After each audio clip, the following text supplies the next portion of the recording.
The Remarkable People Podcast. Check it out.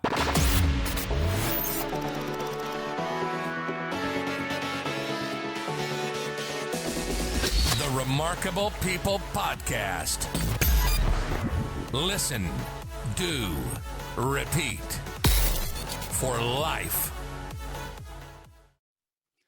Hello, friends. I'm David Pasqualone, and welcome to this week's episode of the Remarkable People Podcast, the Dr. Charles B. Red Jr. story. Now, Dr. Charles is a remarkable man. Not only is he a Fortune 500 business leader that's works for companies like Hershey's, Coke, Pepsi, Frito-Lay, but he's also a coach. He's also an author. He's also an internationally known speaker. And he does all these things like our podcast to help you grow. So today, Dr. Charles is going to take us on his life journey from illiteracy, his teacher telling his family, his mother, who became a single mother with 3 other sisters and him, that he needs to learn to read. And then he goes home, and I'm not going to tell you. You're going to have to listen to the episode. But see how Dr. Charles did it, and you can too. He talks about so many great life truths. He relates it back to the Bible and how all truth comes from God. And you're going to see how step by step he overcame these obstacles in his life. And then you're going to be able to take notes and apply them to yours. So at this time, we're going to take a couple minutes to thank our sponsors. Make sure you check them out and buy from them if you can. They support us, which means they support you. So if you can, you support them, right? It's a beautiful circle. We all help each other. And then at the end of those sponsor notes, you're going to get to hear Dr. Charles and his remarkable story. So I'm David Pasqualone. You're you. Enjoy this remarkable episode, and please stay in touch. Let us know what's going on in your life. Shoot me an email, go to the website, hit a contact us page, and let us know what's going on in you, how you're growing, how we can help you. Ladies and gentlemen, today's episode, we talk about learning and living versus living and learning. We also talk about illiteracy and the transformation through God's word into working, running, and being a visionary for focus Fortune 500 companies.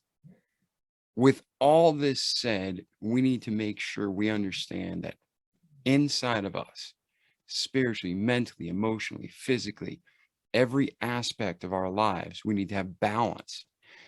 And with that said, you're about to hear a tremendous episode on balance, on never quitting, on just learning and growing and being the best you God intended you to be. With that, I know that in my personal life, you've heard Rob Jackson on an episode of the Remarkable People Podcast. Rob is a great human. Rob is a godly man. He's worked and works with Focus on the Family. He's worked personally with Dr. James Dobson on projects. He's counsels and coaches, depending on what state you're in. And he is a man who loves God and loves people and loves you. So if after listening to this episode of the podcast, you're looking for someone to help you along your journey of growth and balance and peace and joy in the Lord, Rob Jackson is fantastic. So you can contact Rob, and you can look at the show notes to get his email address, to get his phone number, to get his website. If you have any questions or problems, like get in touch with him, let me know. But Rob's a great guy. God's personally used him to help me in my life. And I hope he will help you too soon. So enjoy this remarkable episode of the podcast. Give Rob a call. Reach out to Dr. Charles if you need to. Reach out to me if I can help you in any way. And at this time, Enjoy the episode. Hey, Dr. Charles, how are you today? I'm doing fantastic, Dave. Thanks for having me on. Oh, I am excited. I just told our listeners a little bit about you.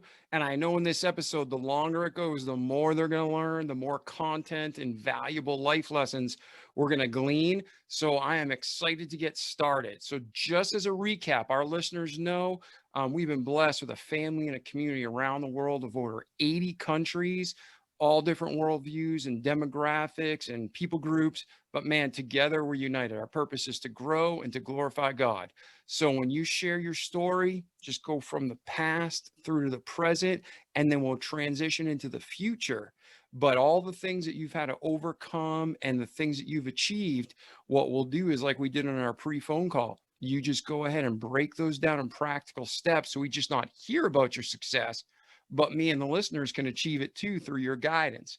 So that's it, my friend. Are you ready to tell your remarkable story? Yes, I am, Dave, and it's a pleasure to do that. And I think it will bless some people out there that's listening and certainly help change some minds for the better. How about that? Amen. Let's do it, man. As long as we all point to God, we're good to go. Let's do it. Absolutely. Absolutely. You know, when I think about my story, I think about a kid who had a reading deficiency going into the first grade. The teachers, they said to my mom that he's behind on his reading versus the other students, and we're going to have to hold him back. And they had a course they called reading readiness. I didn't know anything about it. I was too young. But my grandmother took a special interest. She said, you know, son, I'm going to help you with your reading. And what did she do? She said, son, reach over there to my nightstand and grab that Bible that's sitting on that nightstand. And I want you to turn it to the very beginning. And we started at the book of Genesis, chapter 1, verse 1. And of course, I didn't know all the words, but she would help me along the way as I'm reading those words off of the paper. And at some point, we got to a point, she looked at me, she said, son, you can read. And something right there just resonated with me. That was an aha moment. Even being at 6 years old, that moment was the confidence that she instilled in me that I could read. So I went on to summer school and I caught back up to the people my age in the right grade at the right time. So that was the beginning of the journey of trust, faith, and hope, of reaching a place where I felt like I didn't want to be left behind. And so that was so important to get that taken care of. Now, having that taken care of, I was this hyperactive kid who would get my work done and bother the other kids. And they didn't have some of the greatest leaders are just that way, right? Well, that's where I was. And I can remember, oh my God, we used to, you know, every morning we stand and we say the Pledge of Allegiance to the flag. And I'm going to play a prank on one of the people in front of me. And right when we get to the end, I pulled their chair from them and they fell on the floor. Everybody got a great laugh. But the teacher grabbed a hold of me and said, which hand did you pull that chair with? And back in those days, they had paddles. And she spanked my hand real good and told my mom what I did. And so it all boiled down to this kid's got all this energy. He likes to have fun. He gets his work done, but he's bothering the other kids. So they didn't give me any medicine at that time. They said, well, here's the suggestion they told my mom. I only learned this later on. They said, when he gets home from school, just give him plenty of work to do. Give him chores to do. This is going to help tire him out a little bit. And when he gets to school, he's not going to be as hyper. Well, my mom did two things. She gave me chores to do, and we went to the store and she dressed me up. What I mean by that is that I started wearing a shirt and tie to school. So I felt special going to school with shirt and tie and doing my chores, and it worked. And so that was something I learned a little bit later. I might have been what they call a nerd then, but it didn't bother me because I felt like I was a business guy and going to class and hanging out with the students and being studious with my homework and with the paying attention in school. So that was a life-changing thing for me, the reading and then settling down, not being so hyper and bothering kids. And the thing that I did with that, I come from a background of teachers. Grandmother was a teacher, my auntie was a teacher, a lot of teachers in the family. So I would play school sometimes in my grandmother's basement because my aunt lived with her mom there, and she was a music teacher, an auditorium teacher, I should say. Back in the day, they called it auditorium, where they would work with students and have plays and things of that nature. And I would invite the kids over to the house, and we would go in the basement, and I would be the teacher. And the way I would get the kids over to the house, I would bribe them with candy bars. I would take my allowance money and buy candy bars, and then I would bribe them to come and listen to me, and I would be the teacher. So I just began in my life to really want to be about helping people, and teaching became a part of what I really wanted to do. So when I graduated from high school and was going on to undergrad to Western Michigan University, a mid-sized school there midway between Detroit and Chicago in Kalamazoo, I went in thinking I would be a history teacher because I just loved history. And I can remember as a kid ordering books on World War II and World War I to read up on. And I was just always interested in history. And I started off with that major. But during that particular time, at least in Michigan, there were plenty of teachers, and teachers, it was hard to land a position. And I didn't want to spend the extra half a semester to do the student teaching. So I switched gears in my junior year and switched from going after being a teacher to business administration and communication. And that was a change that I look back on, and it ties in what I do today because I'm a business guy, and I communicate a lot. And I can remember the very first time, Dave, that I was really put on a spot to really communicate. I was working inside of the youth ministry in the church I attended, and we had decided as a church organization to have a youth revival. And I was content on, just being a fly on the wall, just participating and being there, but wasn't thinking about speaking at all. And what happened was the speaker for the evening got cold feet and didn't show up.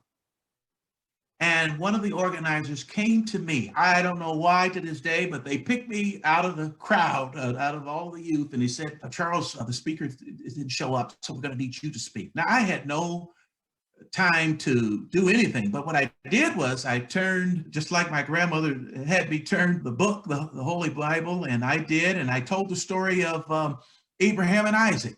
And I just read the scripture, and that was my first public speaking engagement, impromptu, called upon, and I look back on it, I says, wow, that was nobody but God, because literally I should have been scared to death pretty much, but I went on and did it. So when I switched gears in college and went from being a teacher to business administration and communication, I can see how that ties in today. Now, eventually I did get a chance to teach at the community college level there in Michigan, at Oakland Community College, Wayne State, Wayne County Community College. I did get a chance to do some adjunct teaching there. And so I did fulfill that aspect of it. But I entered corporate America graduating from undergrad. Before you go on, you unpacked a lot of stuff. So let's go back and let's make sure we touch on that. So the listeners, again, they're not just hearing your story, but we're kind of reverse engineering how you did it. Yes. So first thing is, where are you from? Where was your growing up hometown? Yes. So I grew up in Detroit, Michigan, the Motor City, Motown. That's where I grew up. Okay. And, I grew up my mom and dad were married at a very young age. I believe my mom was 18, my dad was 21. And I am number 4. And so by the time my mom was 24, she had 4 children. By the time she was 30, my dad and mom split up. And so my mom had to raise 3 girls and a bad boy, and a boy. But she had help. I often say that we were raised by a village because that was, but in the beginning, it was tough. And I didn't realize how tough it was until I became older. But my mom took on that responsibility. But I remember my grandmother, my dad's mom, my dad's sister, they took us like we were their own children. And they stayed with us. My dad was touch and go. I would see him when he would come and visit his mom and his sister, and that would be the time. And then, of course, my mom at the time wasn't too pleased about being left with 4 kids, and she was always bitter about that situation. And she, at some point, had really kind of poisoned us against my dad. And you know what? I'm going to tell you, Dave, every boy needs a dad, needs a father figure in their life. Now, my mom did eventually remarry, but I miss my dad.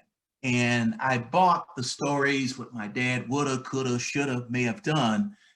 But it was later on in life, I say I was probably 30, maybe 31. You remember the organization Promise Keepers?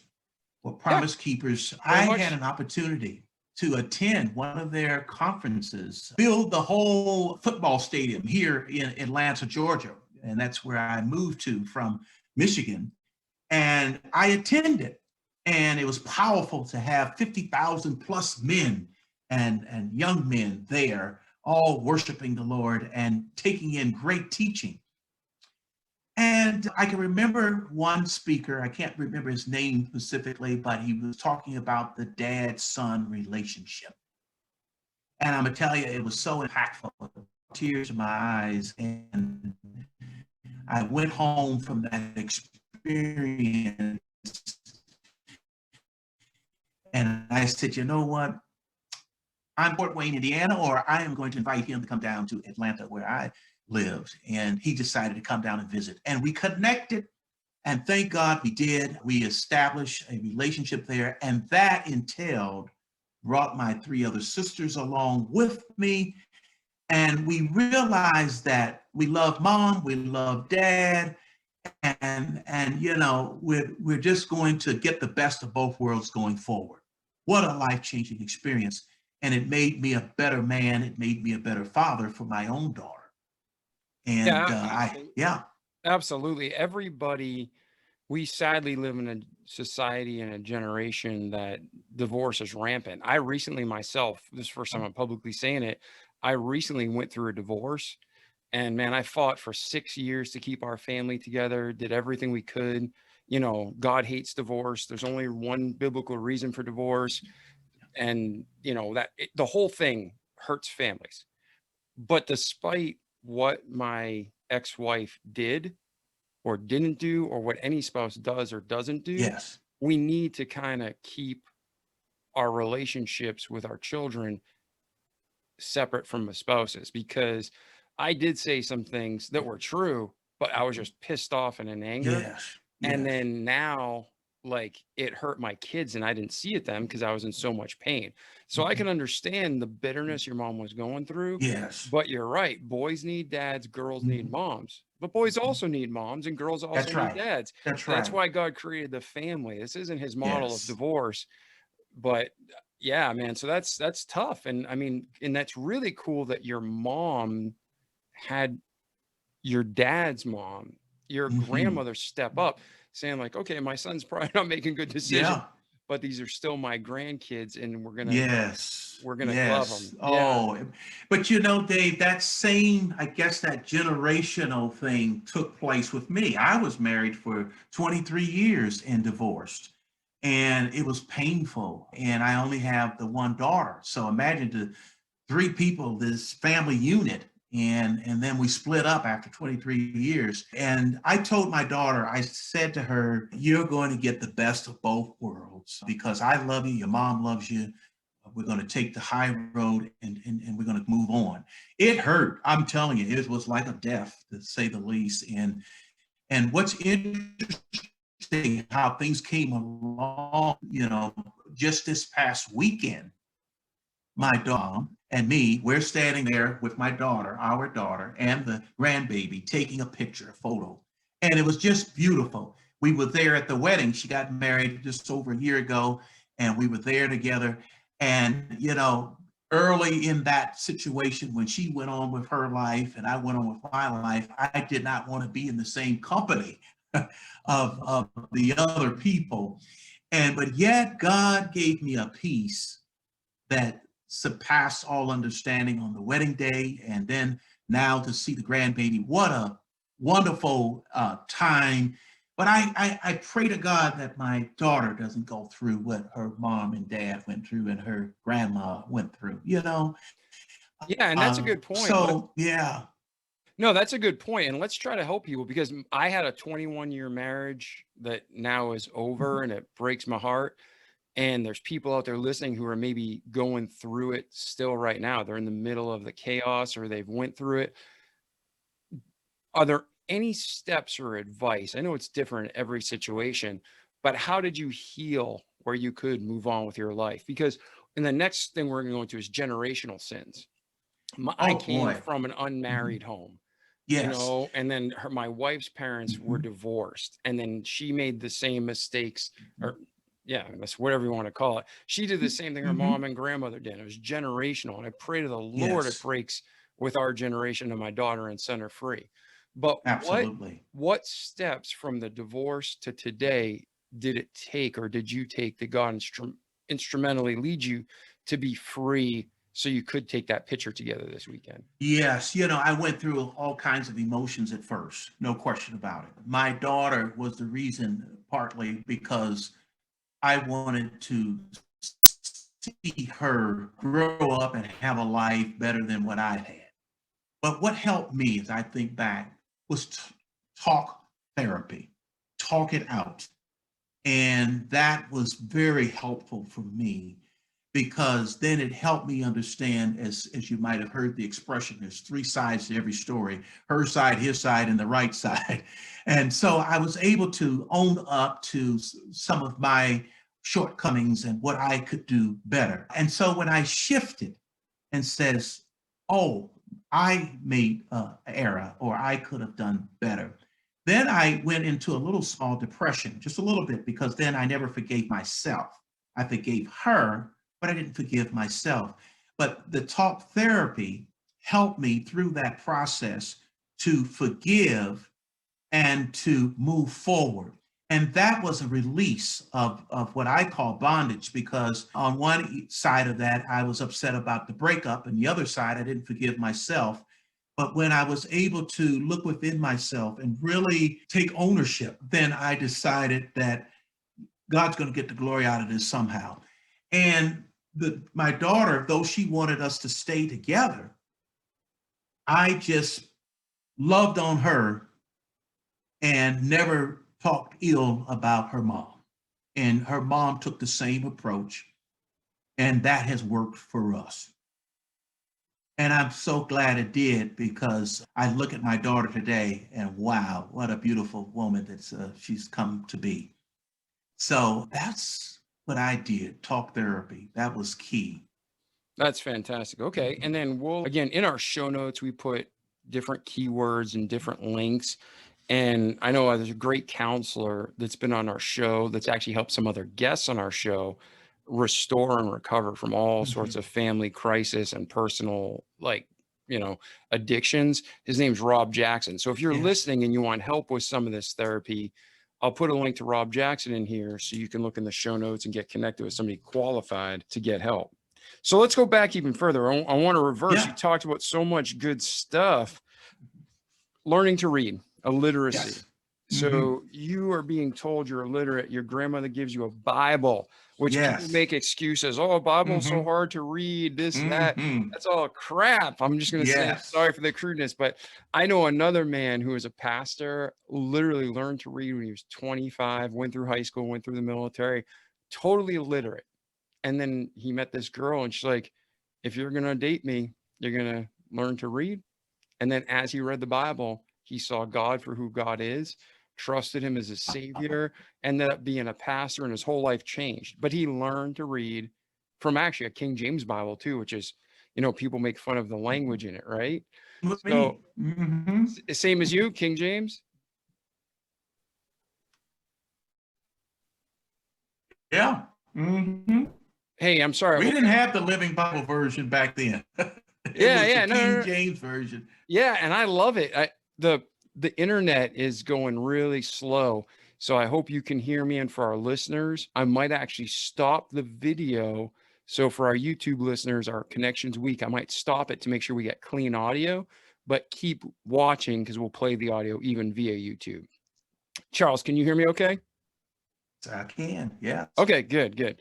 All right, so we'll press on. So going back to the illiteracy or the just needing to be focused, what were the Yeah. steps your grandmother took and what did you do each day? What can people who don't know how to read right now, we have listeners all over the world, what can they do to learn to read that you did that was successful?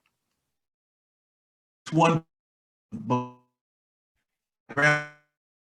uh, story, and could have hung everything on that. I just can't read. But my grandmother said, "You can read, son." And that was the turning. And so practice makes perfect, as someone said. And so continuously reading and stumbling over words and getting the correct pronunciation of the words, it made the difference. I was able to learn as I go. So it was about people taking interest, and that's all what it takes. Everyone on this earth has something of value to offer. And my mom saw something of value, and they connected her and teamed up together and says, "We're going to help my son and my grandson, and he's going to get through this." And so that encouragement, that was the difference. And taking it one day at a time. And to this day, I'm an avid reader. I love to read. And I went back to school and obtained several degrees because that became very important, because at a young age, I could have given up, but I'm still reading and I'm continuously learning and growing. Yeah, and I definitely advocate reading. And I'm not talking about smut or reading like, Mm-hmm. even nonfiction. If I'm reading, I'm constantly reading, what people call self-help, self-development, life stories of Abraham Lincoln or somebody I respect.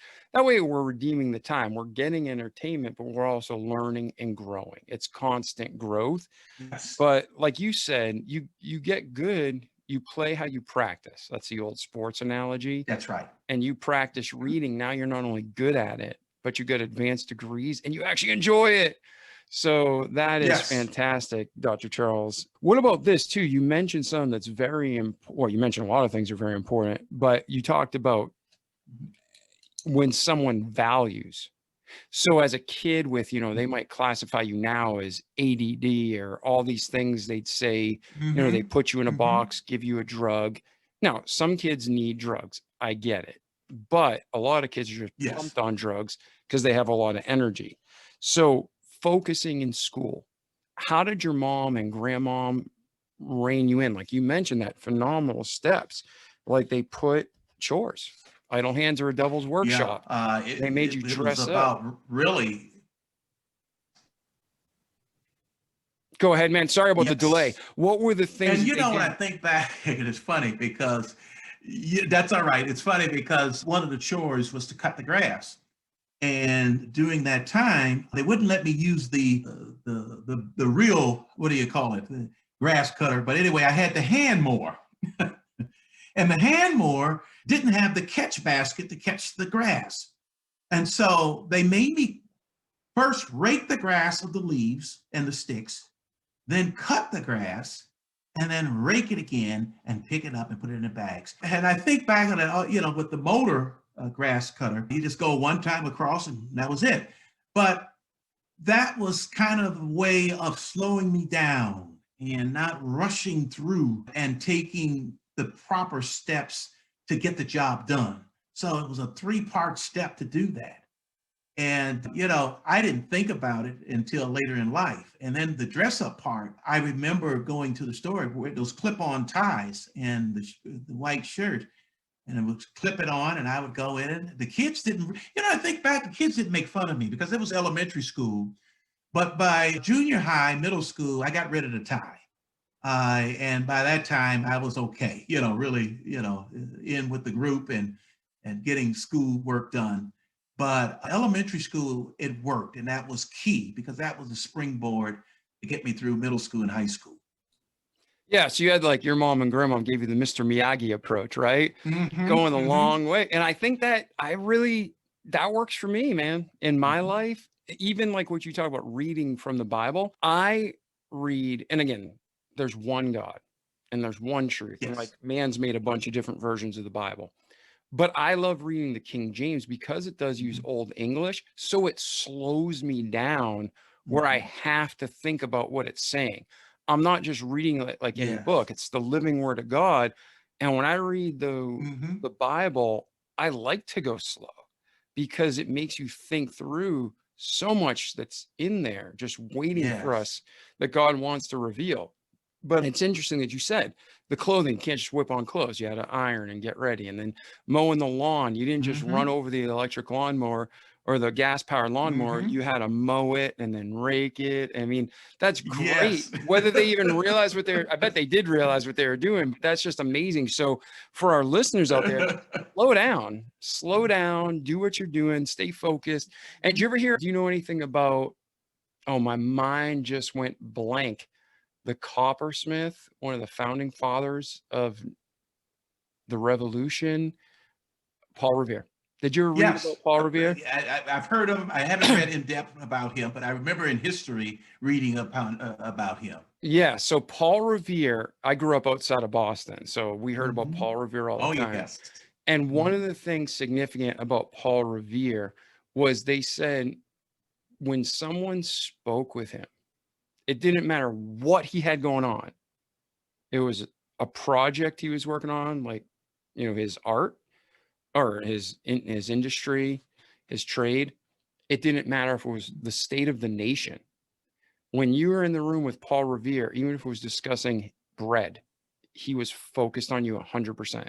He just slowed and pushed out everything, and he focused on what you were saying and what he was doing. So I think that's a really great tip you brought out, and some of the most successful people in history have followed it. So, okay. So now we got from your birth through, you were going from the transition between college and your career. But one more question I have for you, two questions I have for you. One Sure.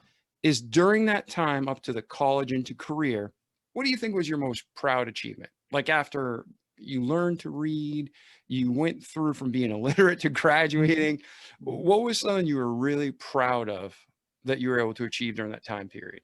You talk about being raised in a village, and what I'm most proud of is really there were some guys in the neighborhood that had great parents, and I remember those parents when we would go outside and play all day, and they would invite us into their home, and they would tell us, "Go wash up and sit down. We're going to give you dinner or lunch."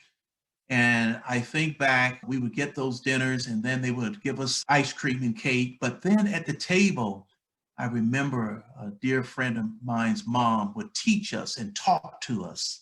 And little did I know she really was preparing us. And I think back on that, those experiences were impactful in my life because it resonated with me. And I saw through their children how they responded and carried themselves. So the lesson learned for me is gravitate and hang around the folks that are doing good things, making their lives better. And that right there really helped shape me is the company that I kept and the people that I associate. I remember in college, and of course I attended some of the parties, but I never would really go to the really after parties because those were the times when it's time to go back to the dorm and do your work, do your homework, and get ready for the exam. And I remember that. And then when 4 years passed by, some of those folks didn't walk across the stage because they partied too much, and we did. So when I look back on it, I would say the wisdom to listen and learn and to associate myself with people who were focused on what was important and what mattered that helped me become the person I am today. Yeah, once again, great advice. And I think statistics support that. They say that, if you take the 10 people closest to you and average them, that's your circle. That's your net Mhm. worth. That's your mentality. So, one of my friends said it. It's probably a saying everybody knows, but I never heard it till a few years ago. He said, you can't learn to fly like an eagle if you're always hanging out with the turkeys. That's right. And That's so right. keep a good class of people. You love everybody, but if you got people that Yes, just you want do. to, if people just want to smoke weed and drink and watch Mhm. Jerry Springer, you're not going Yeah. to do much with your life. So Yeah. get out there and get with the 5-10% doers and become that. So, all right. Absolutely. So continue your story. I'm excited. You guys, I shut my video off to save some bandwidth here. I Yeah, that's apologize for the okay. technical Yeah. glitches, but you graduate from college, you go into your first career. Pick up there, Yes. Dr. Charles. So, teaching was out because I didn't do my teaching, student teaching. So I'm going into the area of sales and marketing. And my very first job out of school was with General Foods. And I worked for the Maxwell House Coffee Division, selling coffee to retailers. That was my first job. And I felt really good about that. Actually, my sister helped me get the job. She heard about an opening and sent my resume over to them, and they interviewed me, and I took that position. So that began the career of my corporate experience in what we call the CPG industry, consumer products good industry. I didn't stay with General Foods that long, maybe just 2 years. And I was recruited by the Pepsi Cola company. And I went to the beverage business, also in sales. And then I had the opportunity to also work for Coca-Cola and Frito-Lay, and now presently the Hershey Company. So all over these 30 plus years, I've been involved in leadership, managing, coaching, leading teams. I've also sat across from a buyer representing my company, selling them product across the desk. And I've also been involved in sales training of other salespeople and helping them to become better sales consultants. So I've enjoyed the journey and still am today in the area of sales. In the business of sales, we have to answer the question every day, why? That's the name of it. Why should I? We have to answer that every day. And we learn in our business that no doesn't mean no always. It just simply means not yet. And so there's a lot of learning came out of that. Yes. Exactly. I always tell, until somebody pulls a restrainer on me, a restraining order, it's just a not Yeah. today. You just keep That's going. right. It's not yet.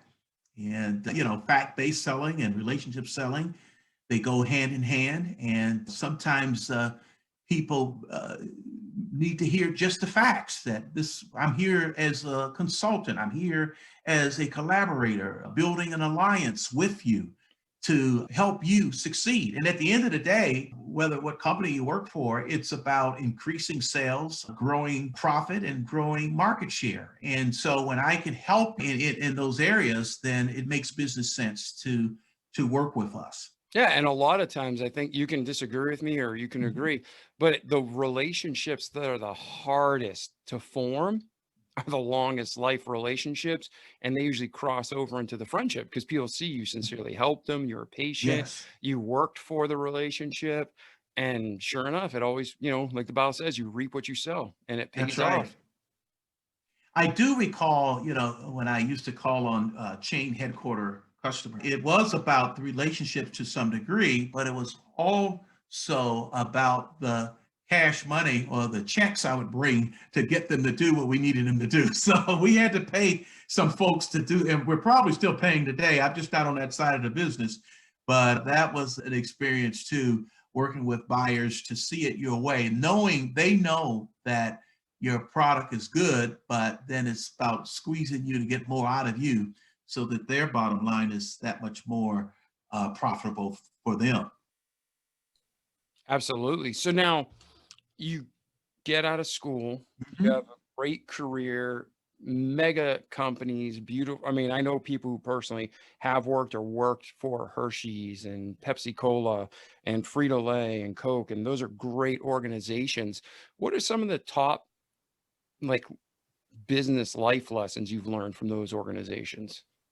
Well, they're great organizations, and the people, quality people who are driven to succeed, leadership. I would say what the difference that noticed today versus in the beginning of my experience in corporate America, in the beginning, it was more of, you remember the game King of the Hill, and the purpose of the game King of the Hill was to knock everybody off the side of the hill so that you can get to the top and raise your hand and say you won. Yeah, man. Every But time they built a house in your neighborhood, that was the best game in the world. that was the best game. Yeah, But there was only one person left standing. That was the king, right? Yeah. Well, today, the leadership now is that everyone has something to contribute and has some experience or diversity of experiences. And now it's about being an orchestra leader and bringing all of the creativity and talent together that we all may arrive on the top of the hill together.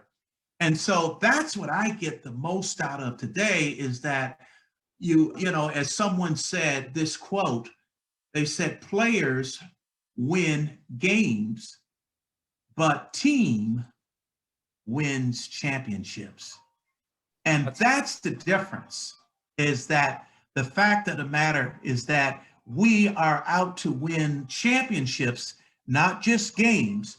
And in order to do that, you can't do it alone. There's not enough time, there's not enough hours in the week. Everyone has something. Now, the leader must have a vision, of course, but once they're able to sell and articulate that vision, then people align themselves in the best position to give the best results, because it takes a leader to identify the strengths and the weaknesses within themselves, and then identify the talent that has that strength that can close that gap. So you can't be someone who knows it all. You got to realize that I don't know it all, but I have great people, and we can come together, and together we can accomplish so much more. Yeah, definitely well said. And I always wondered where that went, because you had the big moguls of the 20s and 30s and 40s, like Carnegie and Rockefeller. And they'd say, man, we don't know what we're doing in the sense of our business, but we know people. We know how to hire the right people and train to what we can do. But that guy's the expert. I'm hiring him because he's the expert. I'm not, and they'd make what we consider billions and trillions of dollars today is what they were making back then. Mm-hmm. So it's weird how, everything seems to go full circle in life. But how did we go from that mentality to just using people for money to back to, thankfully, we're back to that mentality now, right? People. Well, I could say that what I have seen, I've been with the Hershey Company now going into my 14th year. Great organization. We sell candy. We do a lot of great things. Pretty much, when you think about something that we don't brag enough on, we have a huge school there in Hershey, Pennsylvania, some 2,200 students there from K through 12. And we pay for everything, their clothes, their food, they stay in dormitories. It's just a marvelous thing that we do. So every time you purchase one of our products, you're actually adding and helping out those kids. As Milton Hershey founded the school for boys that were orphans, but now it's open to boys and girls, and it's just phenomenal. It's like a college campus there. Yeah, I've been to Hershey, Pennsylvania several times, and I love it. It's so fun. You even have a little Hershey Park, and you got like the street lights are like Hershey's Kisses. That's right. But that background of the company, like you said, Mr. Hershey himself, he was a philanthropist and cared. And, you guys don't make candy. You deliver happiness. And there you go. You said it. There you go. No, but you use it for good. So that's awesome. All right. Well, Dr. Charles, so now you're working for these great companies. You're learning these great values. Talk about your journey and bring us to where you are today. Well, I continued my education. I didn't stop at undergrad. While I was working in corporate America, I went back for my master's degree in management and supervision, and that gave me some more skills in terms of learning how to lead and manage a team. And then let some years go by and went back to school again because I pursued the ministry. And through my organization, I was brought up a Methodist, and I went to seminary there in Ashland, Ohio, and actually got a seminary degree in religious studies. That was another master's degree. And then several years later, I decided to go back and get my doctorate in transformational leadership.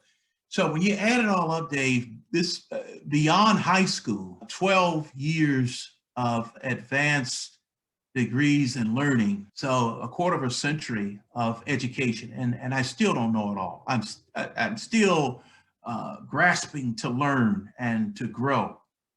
And so when I look at my career and where I'm at, I use something tangible like the triangle. If you can vision a triangle and coming up one side of the triangle, on the left side, it would be more of the corporate America, the ability to lead and teach and manage and work with sales consultants to make them better. But then on the other side, ministry has been about discipleship, helping people to become a disciple and then graduate to a discipler. And then the real thing that I'm really passionate about today is life coaching.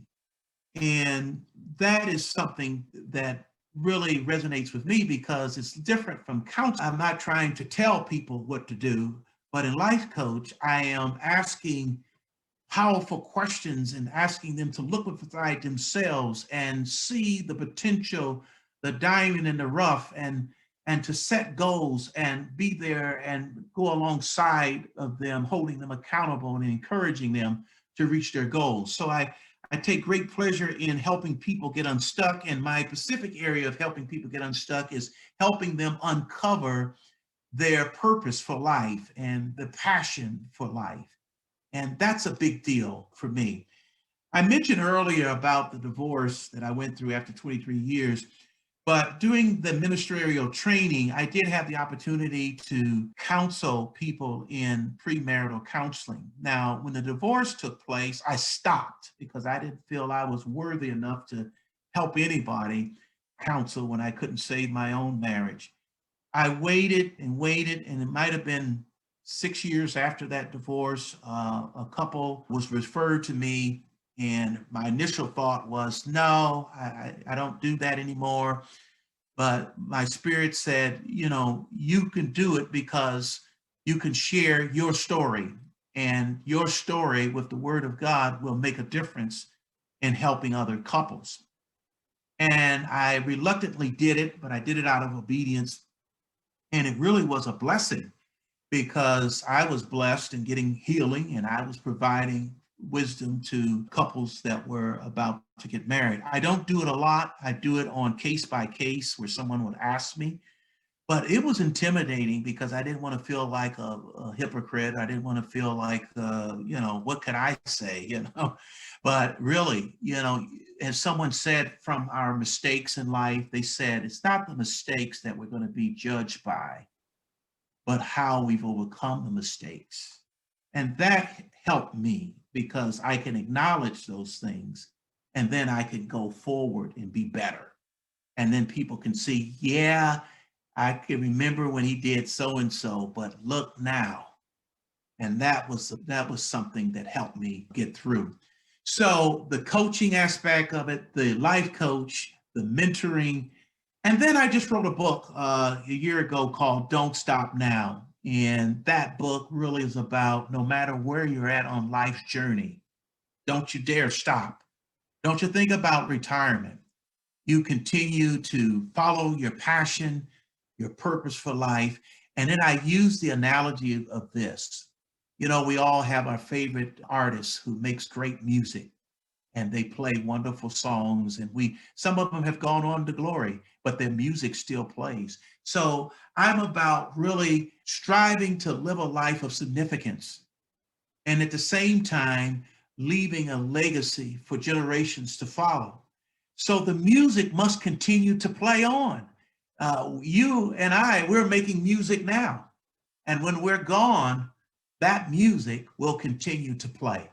And so I don't think about retiring in a sense of do nothing, but retiring in the sense of following my passion and just from earth to heaven, just blaze away versus wilting away. That's how I look at it. Amen to that. Amen to that. I don't personally think retirement's a healthy concept, not the American retirement. The American retirement is work like a dog. I don't know why that What Yeah, does well, that mean yeah, anyways? yeah, Work like well, a dog. What does that mean? My dog's a lazy punk. dog's He a doesn't good do dog. anything. He's the man's best friend. Yeah, But, but you know what I'm I saying? You work hard, then after yes, you've gone past your best years, then you retire and then you twiddle your thumbs. That's a whole stupid concept. no, I'm with you. Find your yeah, passion, live it yes. every day, and then die serving God. Like, There you go. Someone put it this way: die empty. That's the nice, key. nice. Empty. Yes. Yeah, that's beautiful. All right. So between your birth and where we are today, is there anything we didn't cover in the Dr. Charles story that you want to hit on, or something that's valuable that you want to share with the audience? Well, I think about teamwork and team management. I think about when my mom became that single parent and raising 4 kids. She knew a little bit about teamwork and management. She split us up in half. She took my older sister, worked with my youngest sister, and the second sister worked with me. And they were kind of like a surrogate in helping us cope and manage through. They would provide cooking and cleaning and preparation. And so it took a lot of the burden off of my mom. So we can make it in those situations, as we said, coming up, a village. But then I saw within my own family how we worked together. And all 3 of my sisters, we all became teachers and administrators because we learned at a young age that teamwork, as they would say, makes the dream work. And my mom knew something about teamwork because she got the best out of us working together in spite of being a single parent. Yeah, and that's beautiful. You were, Mhm, without her saying, this is teamwork, this is leadership, this is delegation, you're mhm. just learning it, man. It's just second nature. That's so That's right. wonderful. All right. Well, go back to, I know the fear of failing. That's one of the things Mhm. you specialize in. Yeah. What, Mhm. what do you have to say for our audience? They're listening now. Statistically, supposedly over 70% of the population is looking for their purpose. A lot of that part of that population is a fear of failing. Mhm. That's what's holding them back. What do you have to say to our remarkable community to unleash them so they become something worth talking about, so they become remarkable? Like our little logo says, it shows Yes. superheroes inside of us Mhm. all. You know, God put greatness in every one of us. How do we unleash it? How do we get past that fear of failure? Yeah, there's a couple of things that come to mind. One, I read a book from John Maxwell, leadership guru, about the book was entitled or is entitled Failing Forward.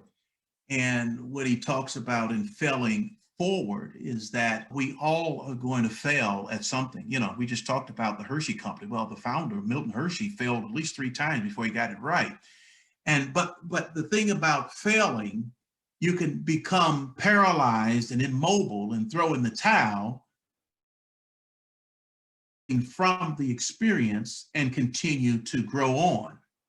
Now, one of the things that came out of the book, the second thing that I wanted to say that resonated with me was that either we are living and learning or we are learning and living. And the difference between living and learning, we're going along life and we're trying this and trying that, and we make a mistake here. We got the bumps and bruises to show for those mistakes, and some we passed on and we're better. But look what we went through to get to where we were going. But from the other side of that perspective, learn and live is taking a pause of what we failed in and learning from the experience and gathering questions that we may go to the experts and ask them so that we can avoid some of the pitfalls by not asking questions to the people who have made it. And so I found that that's more wiser to always have your questions in your back pocket and identify the experts, because if you run into them, it's not about getting their autograph. It's about having prepared questions to ask them at the time, and they very well may give you wisdom. And as you go along your life journey, you will have been learning and living and being that much more effective and wise as a result of it versus living and learning and going along and making mistakes, and may even put you out of business because you spent all your capital by making a mistake that you could have perhaps avoided by learning first and then living. That's what I've learned. That's beautiful. And I think that's well said and very true. And one thing I'd add to that, not add like it's needed, but you tell me, Dave, you're wrong or you agree. It doesn't have to be people we even like or respect. There's a lot of people out there that I think are horrible humans, but they're good at what they do.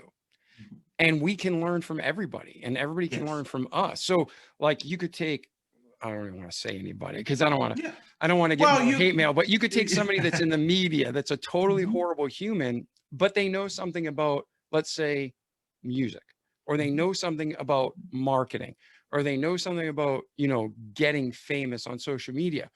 So we can glean truth from everybody.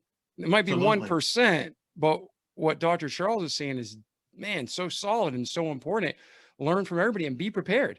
I remember one time I ran into Mark Cuban, and we're like, I don't know the guy, but from what he puts out publicly, we're polar opposites politically, right? But he's a billionaire. Yeah. And I ran into him, and we're sitting there talking and laughing because both our kids are like doing things that we're like, don't even understand, right? Yeah. Yeah. But we're sitting there talking. So it was an opportunity to ask questions to a billionaire that when do you get that opportunity typically? You know what I mean? So Dr. Charles is saying, I agree with completely. Be ready, be prepared, and don't be afraid to ask, because what's the worst they can say? Yeah, I mean, I have been connected on LinkedIn, and I have met some amazing people, even such as yourself and others, and they have expertise in certain areas that I don't.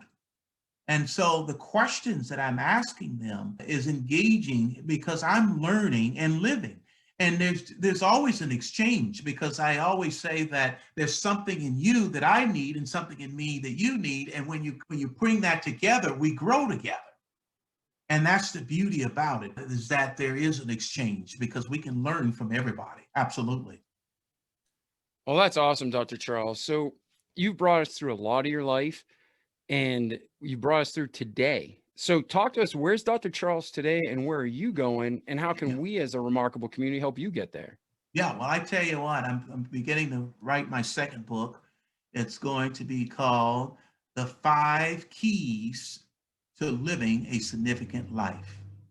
And I'm really excited about that. It's still in the infancy stage, but I got it. It's on the top of my mind. The thing about me is that I am a giver, and I like to give back. And so if there's someone from your audience that's interested in coaching and mentor, I would be open to give them one free session, no charge whatsoever, and help them get on a track that will open their eyes and help them dream out loud and realize their full potential. I talk about my sports heroes a lot, and I admire them, a lot of great athletes out there. But you and I, we are a brand. And so we can put our names on the back of our jersey and live out our brand here on earth. And I want to help people realize that, look, you have something, and I want you to live it to your maximum and be the very best you, and then help somebody along the way after you made it. Yeah, well, again, well said. And thank you for that remarkable offer. So I'll put a link to that offer in the show notes. What's the best way for our community to connect with you, Dr. Charles? Yes, can reach me at my website, drcharlesred.com. That's the best way to reach me. And they can reach me also through LinkedIn. I'm on LinkedIn. That's a good way to connect with me. I'm always talking to people from LinkedIn. It's a great connection there. You'd be amazed with all these great folks around the country, and for that matter, the world, are doing some great things. So I'm happy to be a part of that community. And it's been certainly positive and well worth it. Oh, wow. Well, thank you so much for being here today. Thank you for that offer you're leaving our listeners with.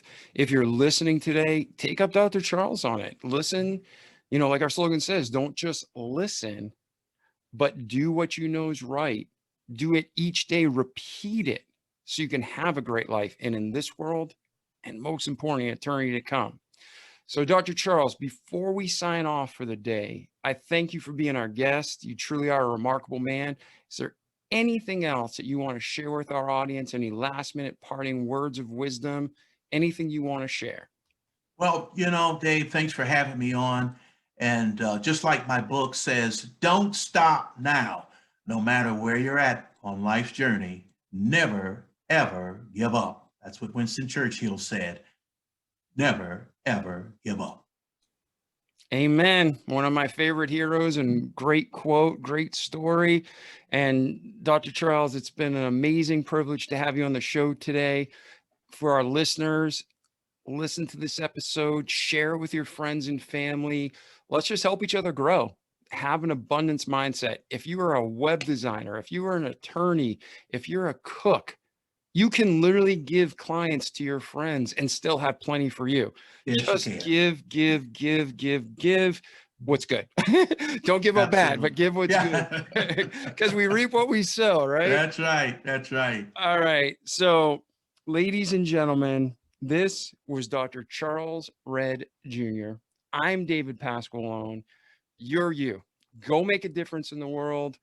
If we can help you, reach out to Dr. Charles, reach out to myself. If not, again, listen to this episode again. Go back and listen to other episodes, and then we'll see you next week. We love you and have a great day. I'm David Pasqualone. Again, Dr. Charles, take him up on that remarkable offer. Thanks for being here, Dr. Charles. My pleasure. All right. And to everybody, we love you and ciao. See you next week. The Remarkable People Podcast. Check it out.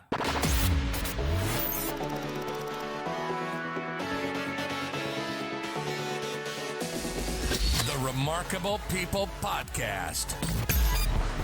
Listen, do, repeat. For life.